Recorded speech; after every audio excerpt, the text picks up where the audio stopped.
اللہ اللہ ہو کر تیرا انتظار کر رہا ہے، یہ چھوٹی بات نہیں ہے۔ اللہ اللہ ہو کر تجھے کامیاب دیکھنا چاہ رہا ہے، تو کیوں نفس اور شیطان کی رسی کو پکڑ کر اپنے آپ کو لذتوں اور گناہوں کے حوالے کر رہا ہے؟ گناہوں کو کرنے سے پہلے کیسے شیطان ان گناہوں کو مزین کر کے دکھاتا ہے کہ کر لو، کچھ نہیں ہوگا، سب کرتے ہیں یہ وہ فلاں فلاں، لیکن جب میں اور آپ اس گناہ کو کر لیتے ہیں تو پھر ہماری حالت کیا ہوتی ہے؟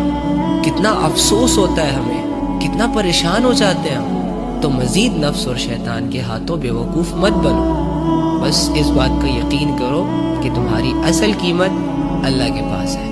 تمہاری ویلیوز تب بنیں گی جب تم اللہ سے جڑو گے۔